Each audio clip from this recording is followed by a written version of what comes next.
and dear friend of mine. He and I have been working together for almost over 20 years. He brought me to come to Asia, and he and I worked closely together in Singapore, but then we traveled to Korea, we traveled to China, we traveled to Thailand, and we did some amazing, amazing work together. He has done amazing things, from building a polo club in China to having property in Australia as one side, but on the other side, has taken companies across Asia, European companies, American companies wanting to expand into Asia, also working with local companies in Asia and in Korea, as well as in Singapore and China, and basically come up with his own point of view on how leadership of the future needs to be. How do you drive innovation? How do you drive flexibility? How do you drive ambiguity? How do you drive all that in ambiguity and uncertainty to lead? To lead using the best practices he mastered and learned as a consultant. And he is one of the world-class consultants at Monitor Group. As a professor, he was a professor in Singapore, the Holt International Business School, and now at the university in Bath. And you have combined together a practitioner, you have combined together an entrepreneur, and you have combined together a professor. We're going to be very lucky today. He has done it himself. He has taught other people to do it at the highest level, and he is now teaching it, codifying it for all of us to learn about innovation, strategy, and all that. Dynamic strategy, dynamic leadership, managing things in the fourth industrial revolution. Steve Wyatt, thank you, welcome, and I'm really happy to see you on this forum. Cool. Thank you. Just want to check, you guys can all hear me okay, can you? Before I continue on in strange silence. I can hear you. You can hear me? Yes. Okay, great. And I know I sent through a couple of slides before. I think they might be useful just to have, I mean, you can stare at my face, I'm happy with that. Or if someone wants to share those, the first of those slides, the first, we'll start with first, then it might just, there's a lot of text on there, but it might give a point of reference. So I can share, or is there somebody who does the sharing so that it's captured appropriately? You can share, Steve. Steve, you can directly share yourself and lead the process, or if you want us. All right, I'll go for it. It's all good. It's all good. You said, try anyway.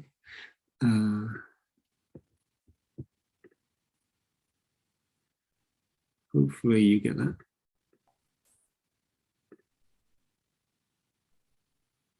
Clear? You can see it? That's it. We see the slides and we see the big screen. All right, perfect. All right, so this what is, I mean, so and thanks you for the opportunity, Tendra, to chat here. And I am totally up for being interrupted and redirected. All right, in the absence of being interrupted, and don't worry, you don't have to put up your protocol of the hand or anything like that, because I don't probably see it.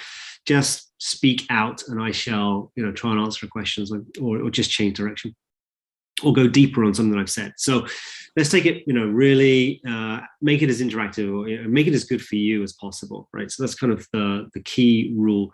In the absence of being interrupted, I will, pontificate as a professor will about a subject that I'm really passionate about and got loads of stories about. So, it'll just carry on going. So what was first set the scene? Oh, and you said there's like the three things of like trends, things that are going on, or macro trends that are changing the world around us. Maybe there's like how to do some of the innovation, and then some examples from countries or companies. I think those were the three things you mentioned. Effectively, I can talk around kind of all of those, and so hopefully this conversation will have elements that are useful for different people, whatever your area of interest is. In terms of, let's say, the fourth industrial revolution, it could be regarded as a macro trend. So I'm going to spend a second or two just making sure we're all on the same page as what is the fourth industrial revolution. So it's a combination of things. It's a combination of an industrial revolution, and it's the fourth of them. So that means there have been three previously. So what is an industrial revolution? Right? An industrial revolution is a period of time. It doesn't happen overnight. It's a period of time when there's fundamental changes to how we think about businesses, business operations, value creation within those. So, what do companies do in order to create value, and society. So the interplay between society and businesses. So it's a period of profound, fundamental shift from what was before to a new future. And as it's really about societal shift driven by how we do business, how we come together and organize, unfortunately, that is enabled or empowered by technologies. And so people oftentimes think about industrial revolutions as about technology. And really, it's not about the technology. It's about the changes in how businesses come together, are formed, how they operate, and the impact that has, or the interplay with society. So if I take what was the first industrial revolution, that was basically the period of moving from, in the sort of 1700s, moving out of agriculture. So in a lot of countries, particularly in Europe, and with the advent of steam engine, which would enable some mechanization to happen. And as that mechanization happened, what you had was some efficiencies brought through in terms of agricultural production. So people weren't required. They were displaced from the jobs on the land. And some of that mechanization could go into what then became very small factories and workshops. And so there was a societal shift from the land into organized entities called little factories. And it was enabled by steam power and so forth. But that was the first industrial revolution. And all industrial revolutions, including that one and the fourth and so forth, have massive impacts for distribution of wealth, who gets wealthy and who doesn't get wealthy. And it's always the people on the who are surfing the wave in the industrial revolution who make disproportionate amounts of money. So in the first industrial revolution, there are families that are still around or known today, like the Cadbury's family in chocolate. They did that kind of thing. There's a famous company in the UK called Clark's, did shoes. They started shoe production. And so these families were at the forefront of that industrial revolution, benefits.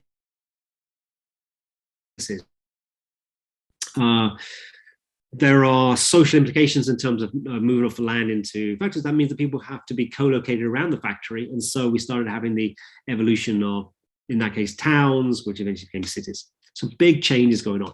And that has issues with law and order and so forth. So the second industrial revolution was that around 100, 120 years ago, 140 years ago, around mass mechanization, organization within the factory.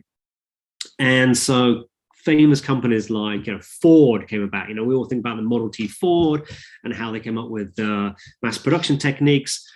That's the second industrial revolution. So it was a period of steel coming through as an enabler, management practices, which we still use the title that was invented then called modern workforce practices, and how we organize and things like that, which is basically thinking about putting people in specializations, task specializations. You become really expert at doing that. You then become part of a department that's doing that. It's called a finance department or production department or quality assurance department, IT department. And so we would build these bigger organizations based on job specialization. And yeah, so like the Ford family became super rich there, Carnegie family as well, and so forth. So these families that surfed that wave made disproportionate amounts of money and created legacies. And implications for society, cities got bigger and so forth, right? And then the third industrial revolution, think about it as the microprocessor period. So that's where Apple, Steve Jobs, Dell, Microsoft, these kind of firms really came to prominence. And there was a massive change in what people did. A lot of standard jobs were lost.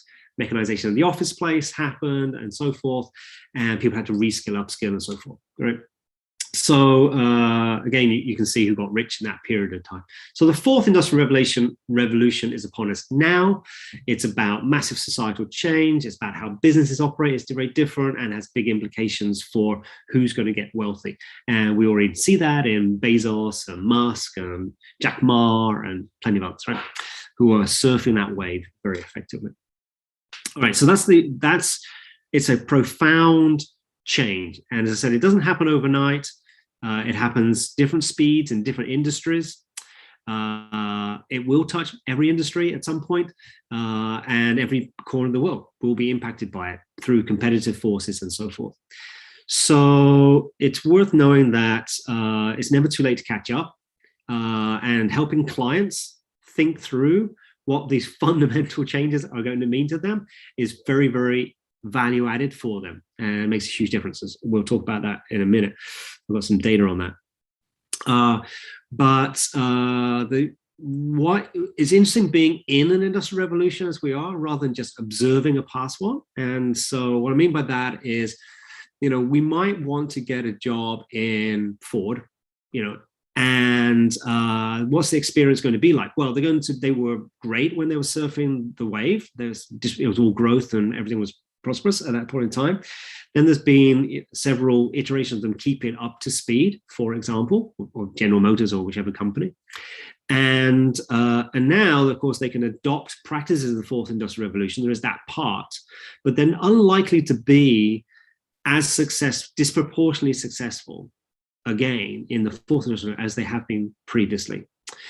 So the experience of an employee in a firm which is fine and it's adapting through is going to be quite different to an employee or the career experience you're going to get if you're in a firm which is actually creating or at the forefront of the industrial revolution. So that has big implications for where talent goes, what kind of activities get involved with. And really importantly and interestingly, if we think about MySpace, through the University of Bath, we're a business school. Amongst other things, we're a business school. And the way business schools work is that they like to have research of the latest things, but they teach what's the established practice. And so a lot of business schools use case studies and so forth of examples of companies and proven theories. We're still teaching at most business schools around the world views of strategy that were developed by Michael Porter, who owned the company where Hitendra and I used to work, Monitor Group. And they were invented in the 80s based on experience that was relevant before that. So the 80s, that was the period of the third industrial revolution. And a lot of business schools are teaching that still today. But most people in the workforce today aren't going to business school. They've been to business school previously or whatever experience they've had. So they've grown up being taught about principles of management, leadership, strategy, HR tools, and so forth, which are historic and are not at the bleeding edge of what's required to thrive in the current environment. So there's a big disconnect between people who have great experience and historic education and those who are really operating at the cusp. And that's a fantastic opportunity for consultants to come in and get involved and say it's about thinking and acting differently, appropriately. Now, that doesn't mean to say that we're going to throw away everything that's gone before, but it does mean that we need to be embracing the new. So this page, finally, I get to this page that I'm sharing with you, has a number of those changes, those shifts described on it. And I deliberately put it up earlier on as I went through my diatribe of what is an industrial revolution and so forth, because I wanted you to kind of like think about some things. And hopefully, as you've been sort of looking at this and half listening to me, you've seen some of the things which are a little bit provocative or shocking for you. And these shifts are, so the previous case, which I talked about previously here, that's the approaches or the mindset or the assumptions which have defined most of management practice as used, most of management practice that's taught in business schools. And whereas in 4IR, what do we need is the 2 case. And that's where you see we're in relatively uncharted territory, although there's some standout examples. So simple one, finance, what's the importance of money? Well, previously, starting in the second industrial revolution, when it was build these big factories, and this creation of the stock market happened, in particular in the US and so forth, availability of funds, money was in short supply. So we have lots of management tools and the prominence of the CFO, management tools for thinking about internal rate of return of a project, right? What's the average weighted cost of capital? Do we have enough cash? What's our prioritization of projects we're going to go into based on a cash constrained mentality and looking at our return on cash? And so in that environment, we've got a whole series of management metrics and financial metrics that will help us take carefully considered choices about how we might use that really constrained resource called cash. That's the most thing. And because that became cash's the dominance of cash and financial returns was dominance, we downplayed other resources, particularly HR resources. They were available. They could be trained. Right? If there was the money available, we could train them. Well, in 4IR, that's very different. In 4IR, Fourth Industrial Revolution, people and talent are the biggest constraining resource because, as I just mentioned, most people have learned how to manage either through observation or experience in other companies or from business schools, learning historic rules. They haven't learned how to operate at this forefront. And so to be reprogrammed, even if they could do it, the HR systems that can keep them in check probably wouldn't incentivize them to behave in the appropriate manners, in the relevant manners. So we've got a huge shortage of talent. Now, to put all that in perspective and make you hopefully believe some of that, get the following. We've had approximately 12 years since the global financial crisis, or in China, as David will probably know, the American financial crisis, as it was labeled at the time, the global financial crisis. So we've had 12 years of quantitative easing. Quantitative easing is big countries around the world printing money at mass, just to pump it out there. And so there's been a massive overinflation of assets and opportunities. In fact, there's so much more money floating around right now than there are projects or companies to put them into. Right? A phenomenon that came up about 12 years ago was also this idea of a unicorn company. A unicorn company was so called, or the name was unicorn, because it was supposed to be fictitious and rare, like a figment of someone's imagination, a unicorn, right? That's a company that's worth $1 billion and yet has no profitability or no sustained profitability. So it's a gamble, high gamble, right? And now in the world, there are over 750 unicorns, right? With a total net worth, they're estimated around $2.7 trillion. That's in money of valuation of companies which have not proven any profitability.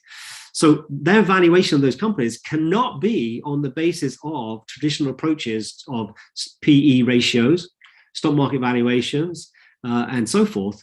And so you see how it's the system, which was finance-based and how we measured value and told value, is broken, is dissolved. Now, obviously, there's legacy still there. It's all out there as well. But right now, I can tell you, in fact, I've used look at my little portfolio. So when I did my research in 2015 and then published it in the book in 2019, published the paper in 2019, I decided to buy one share in all 4IR companies that were traded in a practice play portfolio. And so I went through that until so basically just before the pandemic, and the return of that portfolio as of yesterday, when I looked at it, is 4,800%. And it's not because I'm really good at choosing stocks. It's just because even the listed companies which are playing by this rule of 4IR in the traditional equity markets are outperforming others dramatically.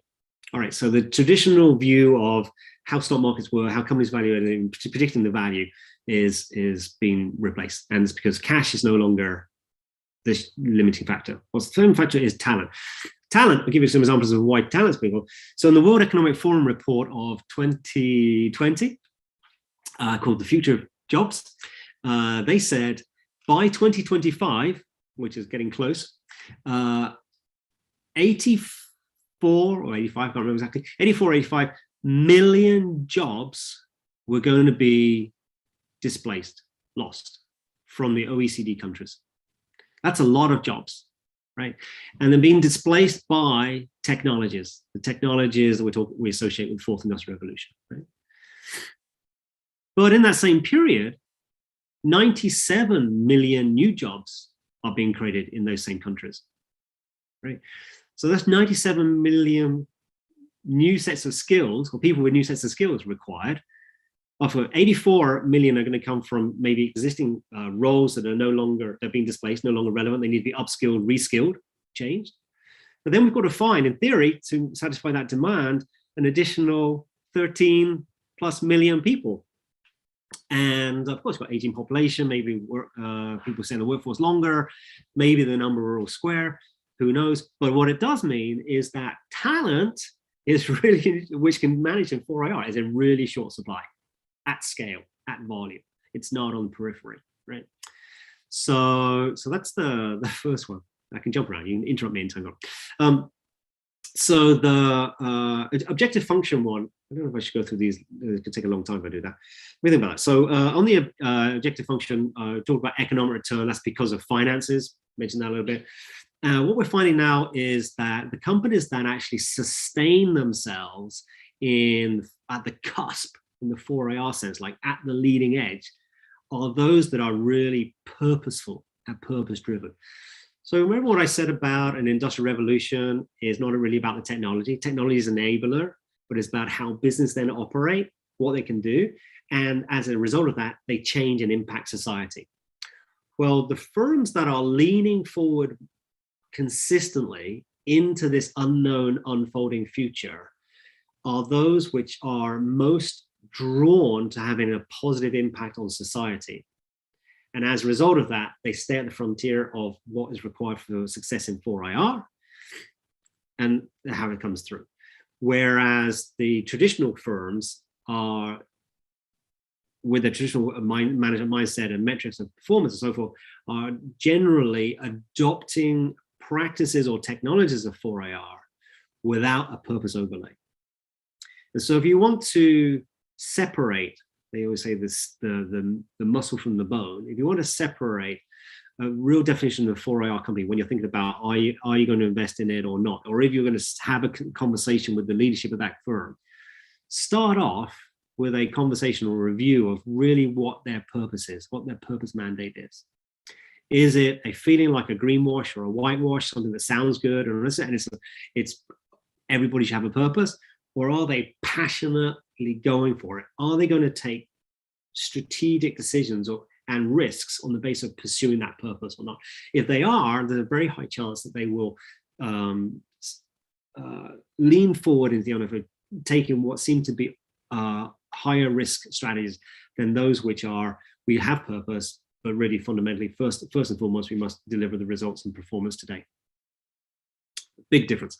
So it's, the meat from the bone is on the definition, is on whether a firm is really pursuing that.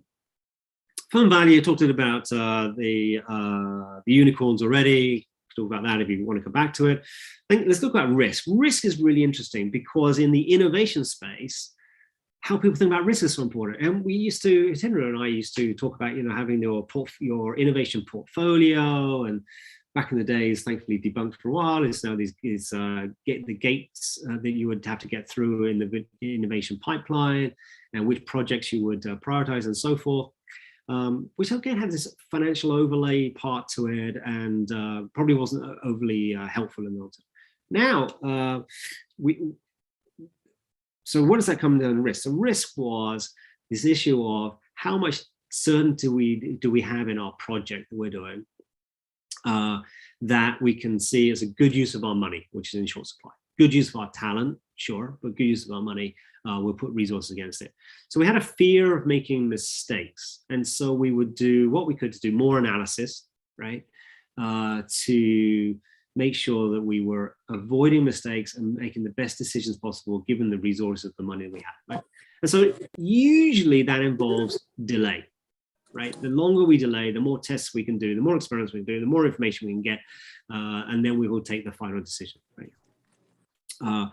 And so what we're seeing in 4AR is that it's really about this fear of being left out. Got a question? Someone singing? Someone singing? Oh, whatever.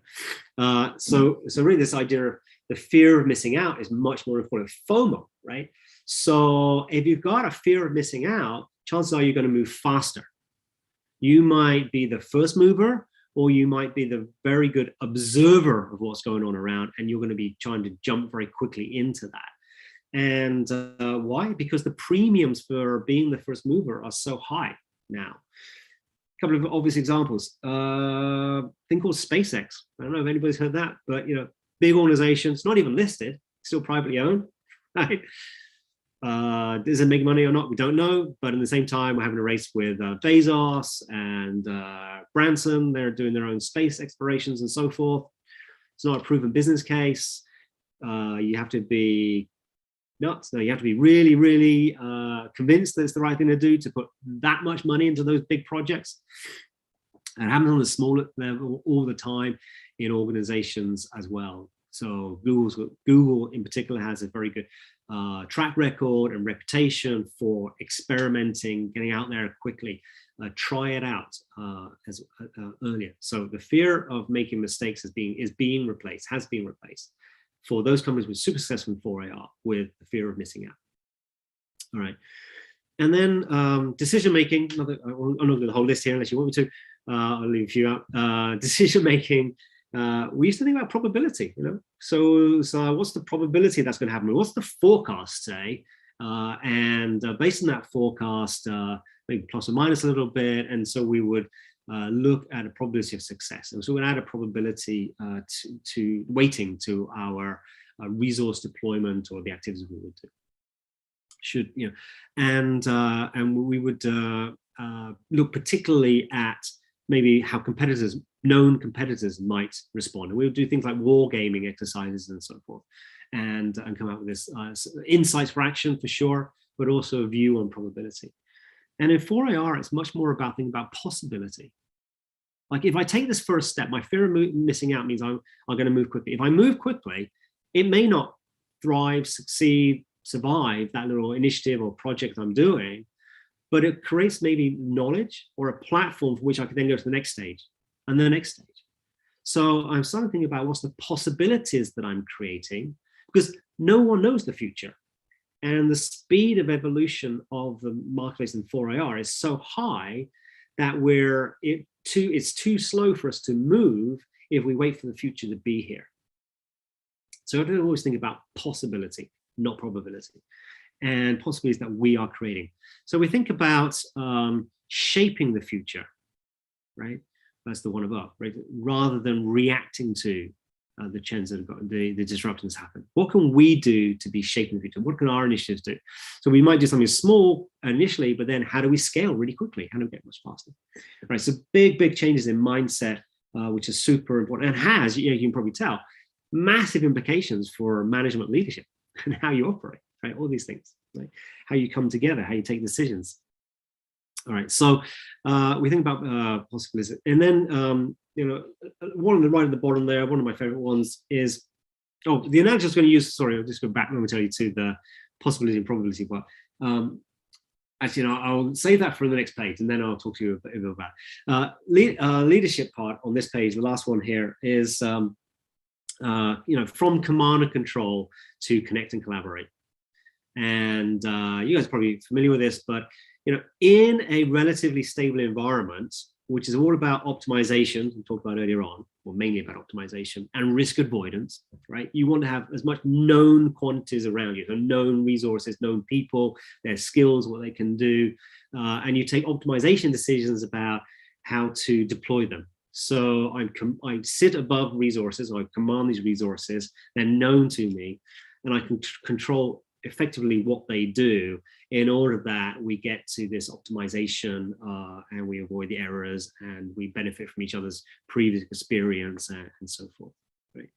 In 4AR, because we're at the frontier of evolution of knowledge and testing things, and actually we're creating the future by our own actions, we need to just be thinking about, well, what in this world of possibilities, who beyond, sure, within my remit is great, but beyond my remit or outside of my area of control, who else could I tap into where it could be some knowledge, some expertise that might be relevant? I'll have a conversation with them. How can I access to that?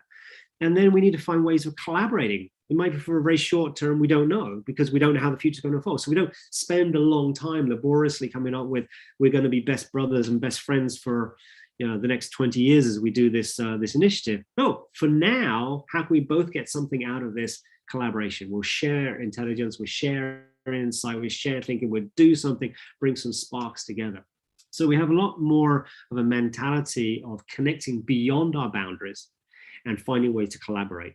And then recognizing those relationships will come and go in intensity, but will probably be very effective for us as an ever-increasing network.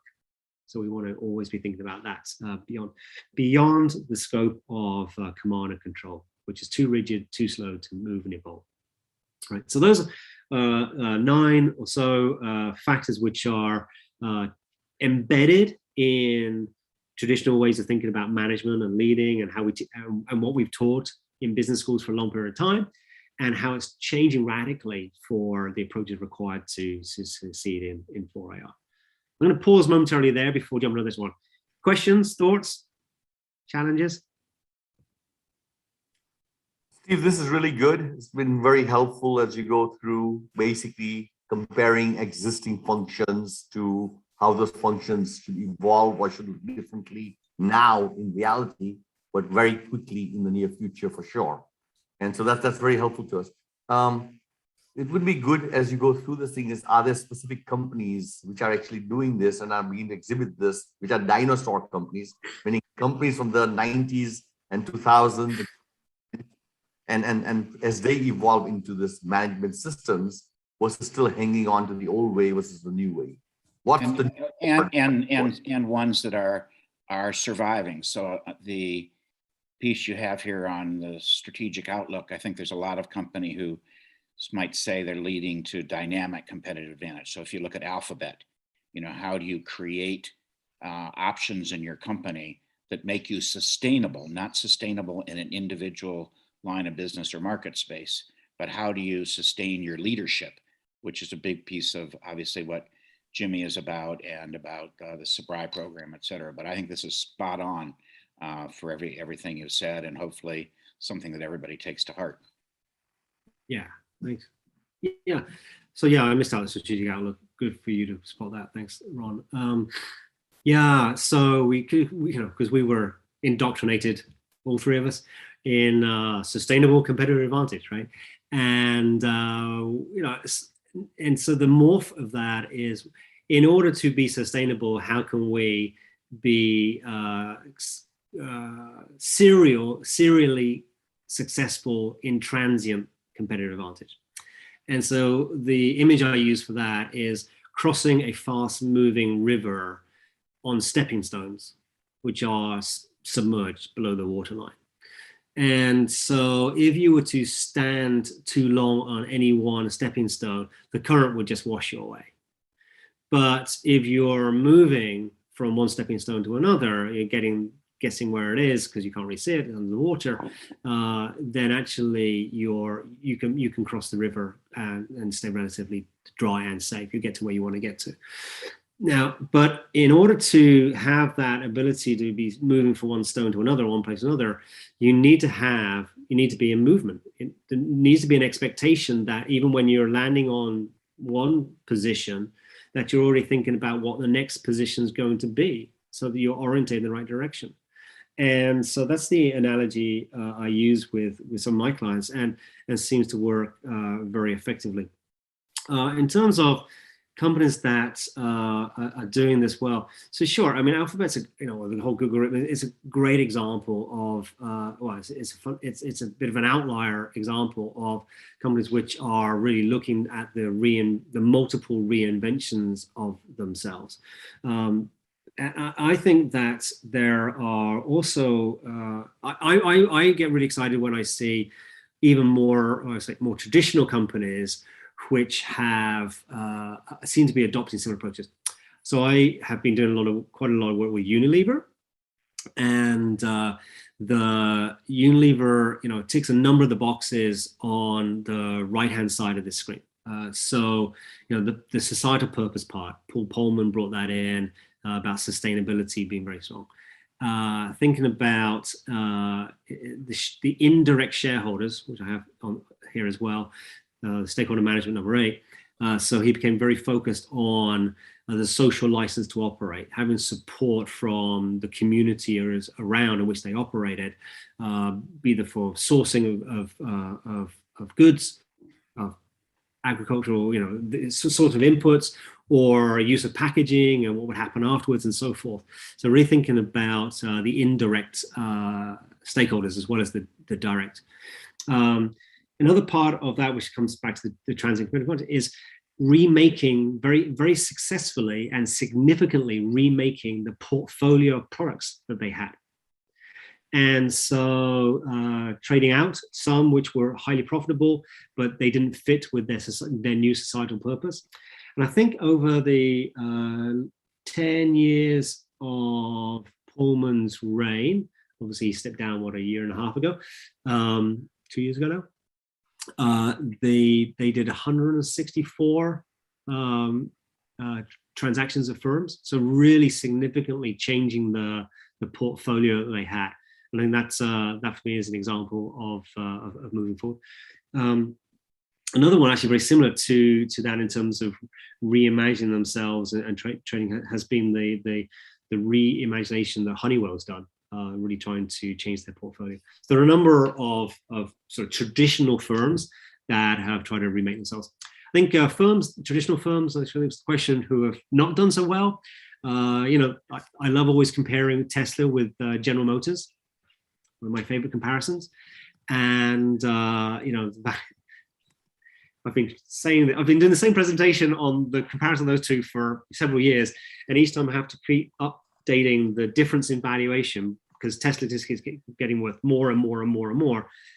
I can't even track how high it is now. Let's say it's at least 12 times the value of General Motors, and it's still going to be making at least less than 1/10 of the number of vehicles, right? And General Motors. So Mary Barra, who's the CEO of General Motors, superbly talented leader, articulate, visionary, knows the industry really well, grew up in the industry, and her vision when she came into office as CEO about, I forget exactly the year now, let's say 2014-ish, was that General Motors would be the leading electric vehicle company.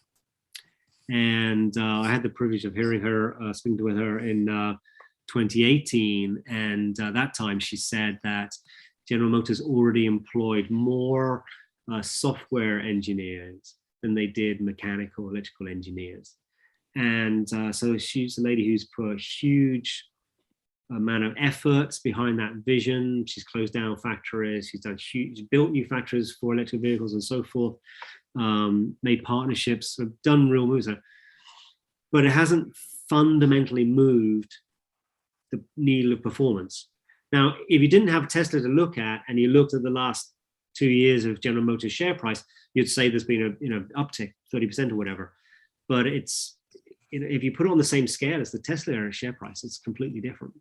So one's a legacy company saying the right things, adopting the right things, trying to do the right things, perhaps, and one's a 4IR company, which is DNA, is all about leading into the unknown and creating an impact.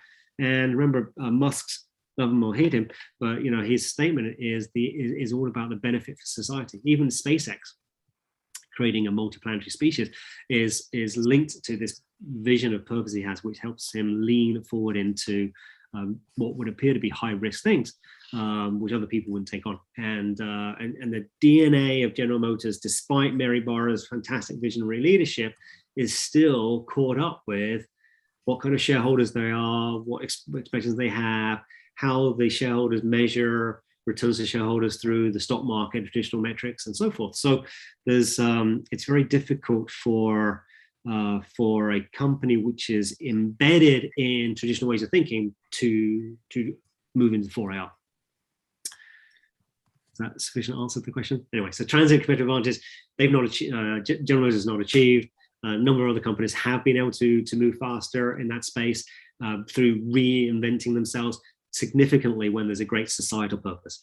Now, if we went to that issue of societal purpose, what I have on this page, number 2, and one of the things I said to you, if you go to any company, split between bone and marrow, or was it muscle and bone, very carefully, and what is the purpose that they're actually pursuing. Sure, they're probably going to have something on their website and their statement of intent and so forth, which is this is our purpose and meaning, but really are they configuring everything they do around pursuit of that? Or is it it's a thing that we all have to have? And I would say that, in the case of Tesla, there is a vision and a view about making a different world, which is pollution free and so forth, and safer for mobility. So it's a societal purpose.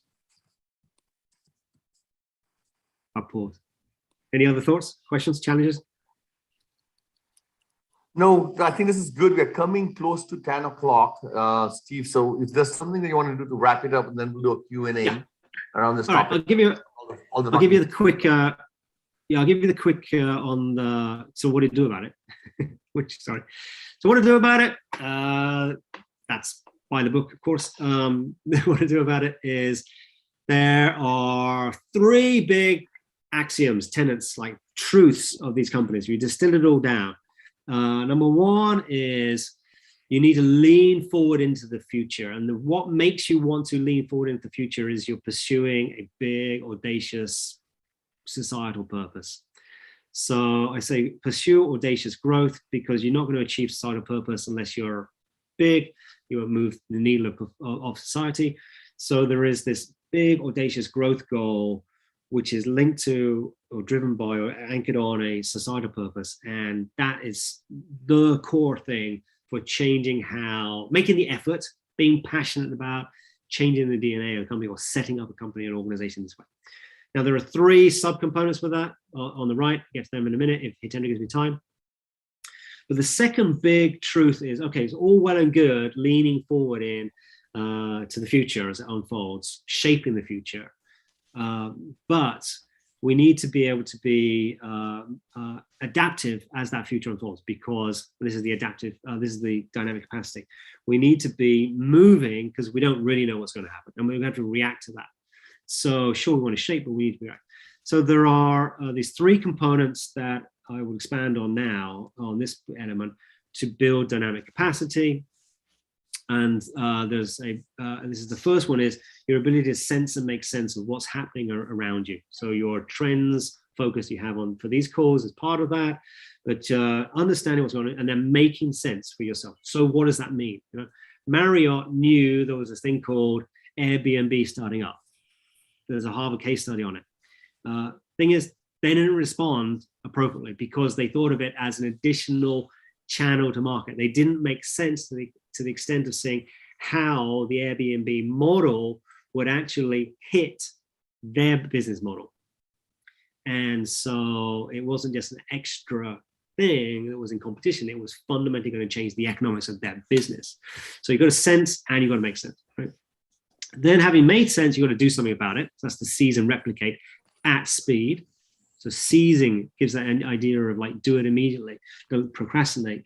Probably before, as I said, you might want to do a possibility for, you don't have all the data, as a fear of missing out part. And then you need to replicate, scale it as quickly as possible across your network, right? How do we do that? Skills, capabilities, business solutions, whatever it be. And then you're going to, the third one is about what's in the firm or within your boundary of control or not. You need to reposition and reconfigure. Be amorphous. What activities you do? Be willing to jettison some resources, get other resources in, find partnerships. Don't have to. You can revisit the make, buy, collaborate decisions as much as you want. Right? Very frequent at speed. And so the analogy there I use for dynamic capacity is that of a tennis player, professional tennis player or amateur, in that the speed the ball is hit at by your opponent to you means that you cannot start to move across the court or get ready when the ball is beside you, when the data of the environment is actually landed with you. It's too late. You're going to miss the ball. In fact, it's probably too late even when the ball is hit by the opponent and it's still in time of flight. What you need to be doing is anticipating where the ball is going to go. And you do that by looking at maybe the eye movement of the person. You've got maybe their body language, like how they're configuring. Are you going to go for a backhand or not backhand? And some preemptive knowledge based on what you've studied before. So you've got some predictive capability. But you're actually looking for those weak signals so that you can move early. You need to move early, so that's the seize and replicate. And then you need to get your body in the right place and be able to hit the shot. And you need to reconfigure perhaps what you're doing. So you're obviously repositioning around the court and reconfiguring. So the analogy of a tennis player in a high-speed game is super relevant for building dynamic capacity. And then the last one, axiom of truth for firms that thrive in this space, is all about talent. So it's being able to make talent, because you can't buy talent, because as I said, there's a deficit of talent available. So the war for talent is officially over. Now it's a race for talent. And you race by building talent, upskilling, reskilling people you've got, bringing others in, it's fine. Then you need to be able to deploy. So fluid teaming, so that you're not stuck with these rigid structures, departments, like I mentioned before, from the second industrial revolution, that when that model of organization came about. We need to have fluid teaming, and we need to be able to make sure people are functioning really well and engaged. And that's where we have to be looking after their well-being. And so we have this concept of human-centered workforce management, not employee contract, which is antagonistic or a relationship. What we're looking for is looking after people's psychological and physical well-being such that they're fully engaged and they want to be part of that community. And they'll take independent choices, they'll work more productively in these fluid teams, and they're more likely to engage in upskilling that's required to win the race for IR talent. So those are the three big axioms, with a little bit of a double click, or if you like, on the second of those. Those are the three principles that are required by any firm to thrive in the fourth industrial revolution. One last thing before Hitendra cuts me off, which is that, so I tracked the firms in my research, their level of dynamic capacity. I measured that. Tracked their performance, their stock market performance over 5 years compared to their own sector peers. Right, this is before the number I told you about, my own share investment. And these firms are all from different places in the world and different industries. And on average, those with higher dynamic capacity, share price outperformed their own sector peers by over 30%. And those which had low dynamic capacity in my sample underperformed their sector peers by about the share price by about 15%. So that's a very significant difference of share price performance of a firm that you're running, or you're on the board of, or whatever, if you wanted to outperform competitors. And the good thing is it's a forward-looking predictive measure. So you can measure that now. You can predict how well your share price is going to do against your competitors, and you can do something about it to improve performance. So it's tangible, measurable, and happens before it's too late. Finished. Thank you very much, Steve. That was great. I'm gonna, if you don't mind, stop presenting, and then we'll just get the talking on. Sure. So, Steve, as I was to say, I mean, first, I was of course reflecting on GIMI, the Global Innovation Management Institute itself, and saying, are we applying those practices, and are we going to be relevant in the fourth industrial revolution? Of course. So it's always trying to apply whatever we learn to what we're doing, and we some of it I'm kind of glad we are doing, and I think we are on track. We have a audacious goal of 10 million now. Carlos told me 1 million is nothing. So I said 10 million certificates in the next 5 years by democratizing innovation around the world. And so the mission, purpose driven, we have that. We have the power of and. I mean, we are the leaders in not being able to do an or. We struggle with the or actually, much more than the and. So we are able to think in that sense. We are a network organization with fluid teams working around the world, coming together, disbanding, not actually controlling them. There's no command control. It's somehow influence-based, volunteer-based in what we are trying to do. And we digitize rapidly into this changing world as the world changes also. So we are adapting, seizing, and those kind of things. And there are things in there. So at some point, I would like to take this model that you put together and apply it to GIMI and see whether we are going to survive the fourth industrial revolution or will lead the fourth industrial revolution or not. And so with your advice, you are on our board and you certainly can provide us guidance, continue guiding us on that front. But I found it very interesting as you told the stories and the different 10 points on what was going on, to compare exactly where we were weak, and even gives me a guide on how to fix the institute to make sure that we are relevant in the future. So I think what you've done is extracted out, first of all, the fear, the world is changing, the hope that there are 10 things that we can do specifically to fix these things. And in there, you broke it down to 3 things that a senior executive can think about in terms of the 3 main frameworks you organize everything in your thinking. I think it's very powerful. I want to congratulate you on that. And I think everybody listening in will probably benefit from what we want to do. My question for you ultimately is this, though. It is hard to change people, even harder to change organizations. And so you're trying to change CEOs and the leadership teams to start thinking in the new way. And then you got to somehow pass this thing into an organization that has a change to become relevant. And we have seen changes come again and again, and organizations struggle to change. So the change management component in here is also as equally important in how we transition through these things. And we know companies don't transition very well. And we end up with just new companies in this new decade. Know this in the Fortune 500, that the same companies in the 30s and 40s and 50s are not here in the 70s and 80s and 90s. Yeah. And as we get into this decade, we've got companies we didn't even know existed 15 years ago. So what is it that you can give advice to, saying, how do you create the urgency? How do you create the focus of saying, manage the core business, but we've got to put in place this new dynamic way of thinking? Yeah. Well, great question. So one of the key tenets is this one of pursuing audacious growth, right?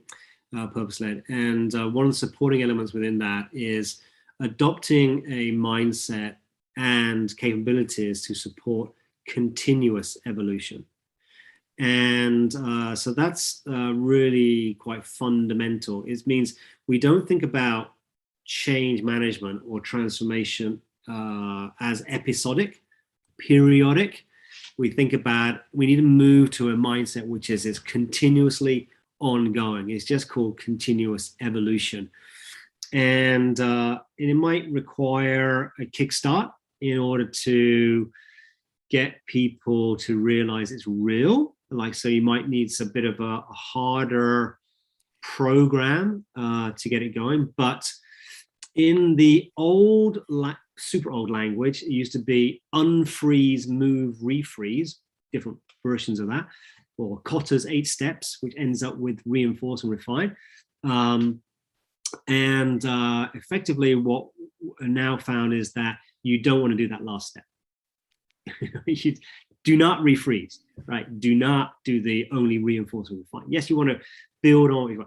In fact, even Kotter's own work went from his original 1993-ish piece, which was the 8 steps, and then in approximately 14, 15, he came up with a new version, which is now a circle. And that's because the end of the circle goes to the beginning of the circle. So, there's been, even gurus known for change management theory have now appreciated that it's about continuous change. All right, so number one is you've got to get the organization to understand that it's continuous evolution, not a change program. If it's continuous evolution, then what tends to happen is that you actually walk away from this dreaded fatigue of a change program and change being done to me. Because if it's continuous, everybody's part of that change journey. And so again, a historical view of change management was you had theory E, economic theory, versus theory O, organization, and 2 ways of doing change. E was effectively regarded as top down. There's an economic rationale why we're doing it. We're going to push that through, cascade it down the organization, put in performance metrics and so forth. Theory O was actually we're going to win hearts and minds in the organization and then have people bubbling up ideas, and that's how it's going to work. And again, it's a great incremental, it's a theory at a period of time, or a concept a period of time. And what we recognize now is that you've got to have both going on continuously. So you need to empower everybody to change. And as I said, you might need to kickstart that with a structured program, but actually what you need is everybody in the appetite. When do people get bought into the appetite of the excitement and the energy of continuous change? When they see something in it for themselves. Got it. So it goes hand in hand also with that idea of the organization model being a department based, or actually change opportunities are creating new options for me, so I can move sideways. Steve, I'm gonna see if anybody on the panel has any questions. So as they formulate questions, let me suggest a guide you to get a lot of questions out, a lot of quick answers.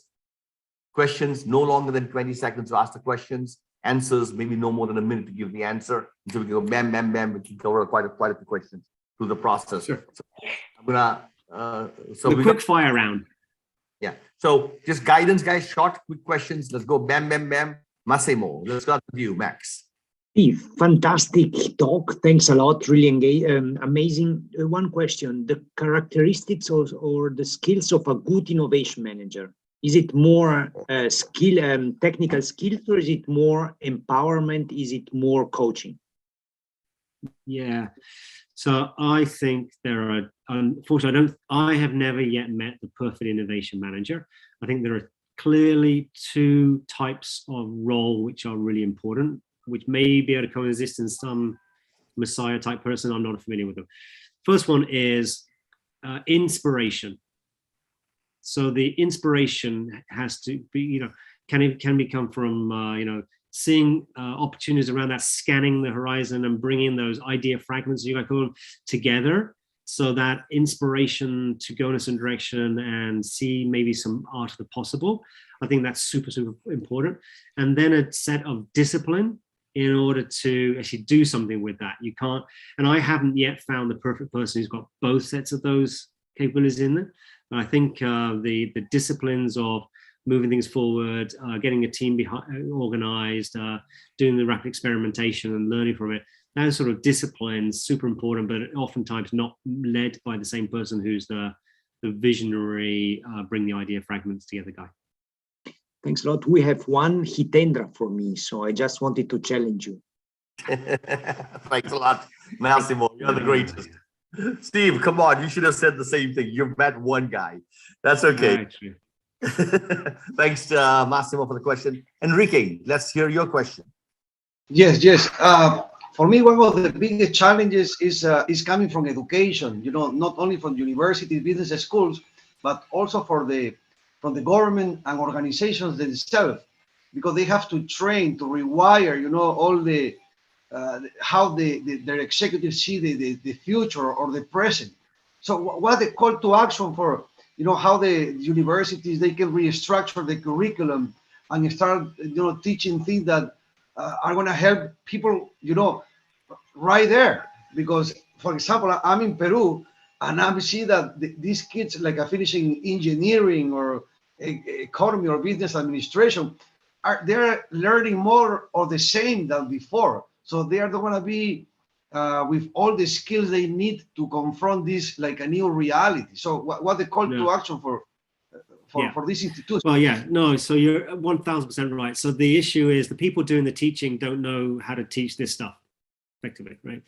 And the business model of universities is legacy, is not current. So I'll give you some. If we look around the world, there are some entities, non-traditional entities, which are doing pretty great things. I'll give you an example. So the Singularity group, right? The Singularity's got leadership development courses, and or university, I think it's called. And so they're basically immersive programs to get you to understand technologies as networks of people that come together and then do something with invention of how to take that forward. So there's a lot of immersion in the cutting edge science, but thinking therefore about the possibilities of what to apply it to. So I think there are some, that's a standard example, there's some non-traditional universities doing that. I think if you take it into the space that I work in, I was split between undergrad and MBA types, and then in career learning, so executive stuff. In career learning, i.e. people who are already in the workplace, is booming as an industry right now because of this issue of need for reskilling, upskilling at pace.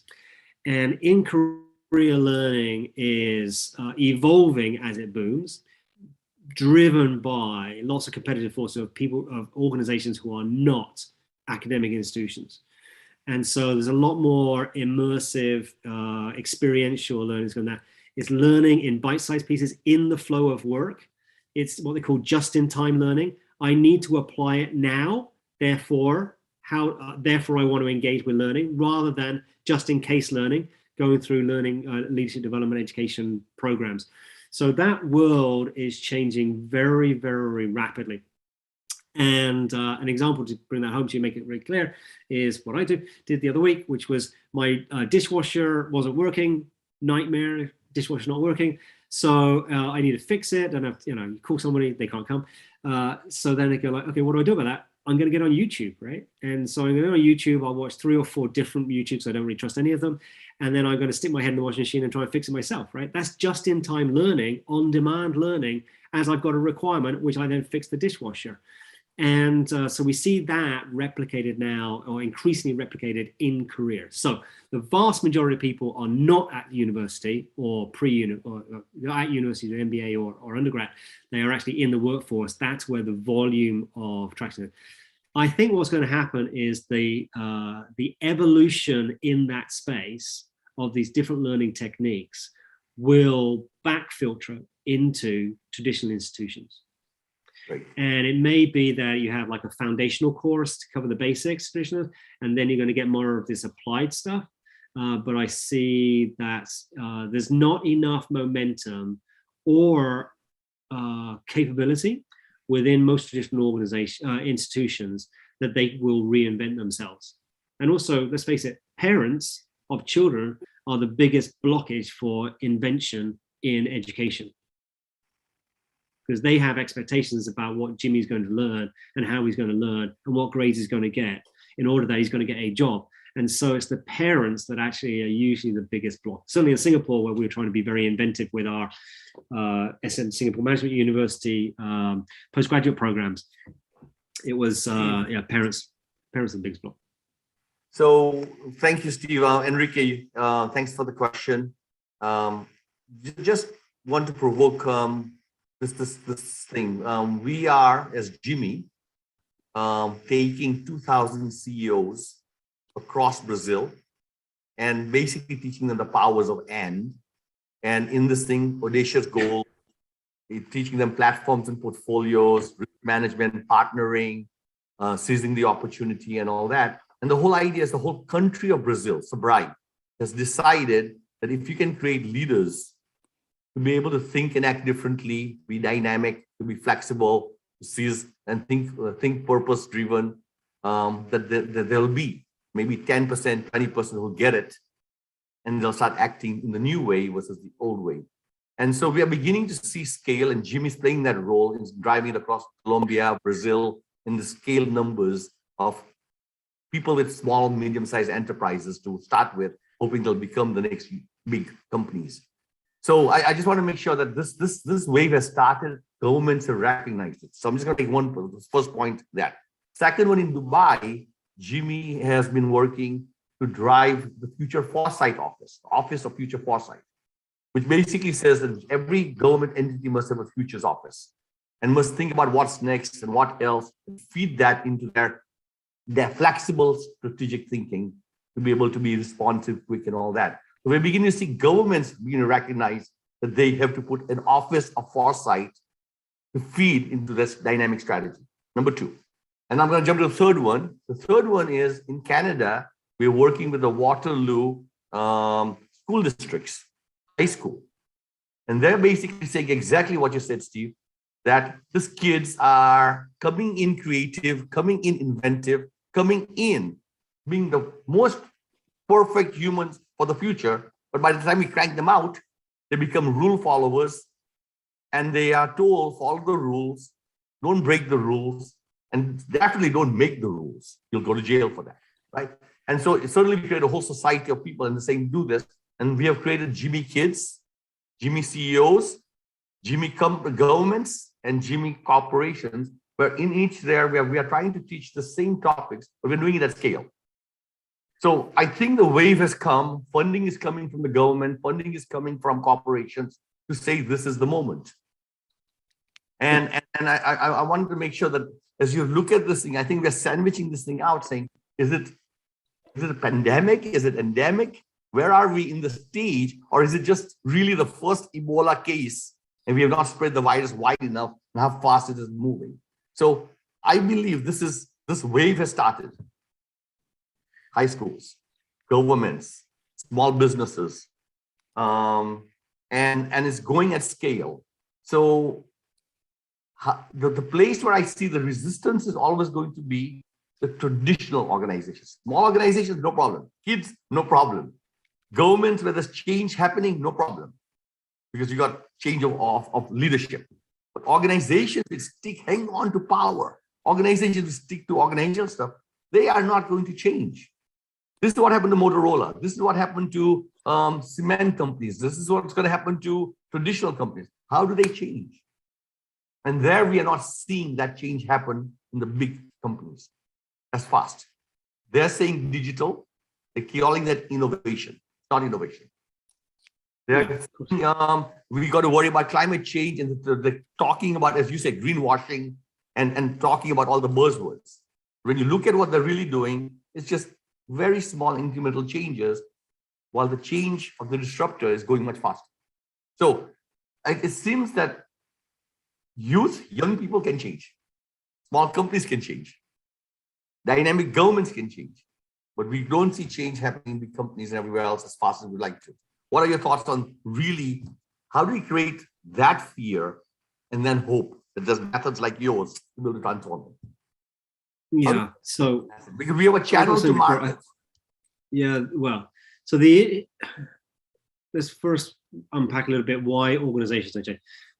There's a great, if we look at leadership, what we would say is you can't really compare across you can't compare the leaders across big organizations, because there's a quote from Hogan, did the Hogan assessments, that because each leader of those companies has survived a local political process, right? So they are survivors first and foremost, and of a local situation.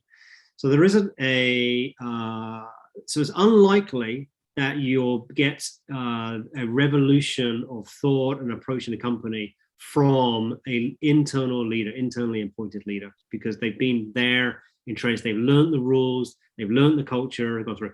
It's very rare that you're going to get a Yeltsin type person coming through an organization, right? So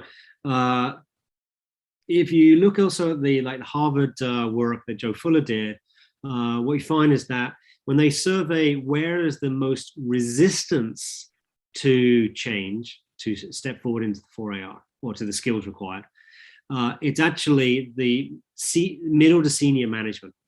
That's where the most resistance is.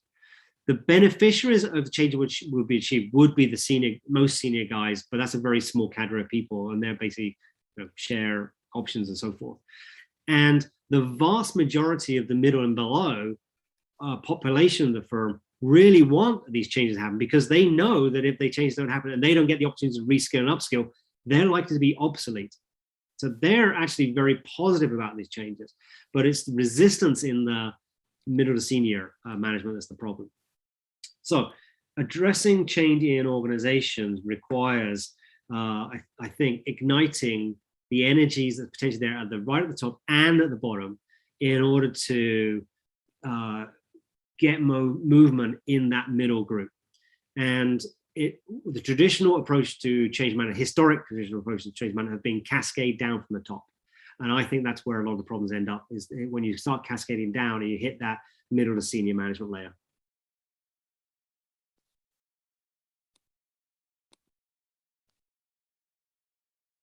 Are we waiting for Ron? The last 30 seconds to wrap this thing up. We are fast over time, and we should let the people go do work and create value, be dynamic, and do all the things that you're suggesting. So 30 seconds, maybe some last words of wisdom, and then we can, we want to thank you for being here. From me or from everybody? From you, 30 seconds just to wrap up what you want to say, advice to us in terms of what can we do, how can we help, how do we take your message out wider, broader? Yeah, I think for yourselves, I would say these 9 principles. So the 3 things that, the 3 actions, and each of those 3 actions has 3 things, right? I would take those 9. You can have a conversation with any client using those 9, and they will listen to it because it's contemporary. It means something for them. So number 1, have confidence that the formula is going to work, and you can just say it. It kind of makes sense. I think the second thing is, for GIMI as an organization, you're going to take too long to have the impact you want unless you find very significant multiplier partners. So I would look for some partnerships where it's back to the old saying of the Intel inside the computer, GIMI inside, whatever, in order to scale much faster. Then you'll get arms and legs and relationships and connections. Because going from where you are with all the right intent, let's say you've got everything perfect, it's still good. You only have so much surface area. You've got to have a much bigger surface area to have a big impact as you can. That's great. Steve, first and foremost, honor, privileged to have had the chance to listen to your presentation. I think we learned a lot from it. I think there are lessons that each one of us can take and apply Monday morning, or let's say Thursday morning, as a result of what we listened to, what you had to say. And please, for everybody on the group, reach out to Steve, invite him to come and speak wherever you guys are. He published a book. This book is called Management and Leadership in the Fourth Industrial Revolution. You can get it from Amazon, and you can certainly spread the message about what we're doing. He is part of the GIMI network.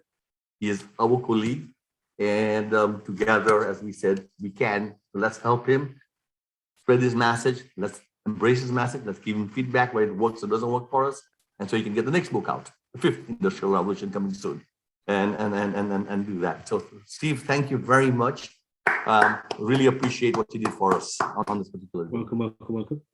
Thank you for the opportunity, guys. And yeah, as Hitendra said, anytime you want to reach out, your personal questions or whatever you want to involve in other stuff, I'm happy to jump on a call as well, no travel required, and support you in your own meetings. We're all part of GIMI, so if I can be helpful, I'll be helpful. That's great. Tremendous. Thank you very much, Steve. And let me change the spotlight now and give you a chance to kind of relax.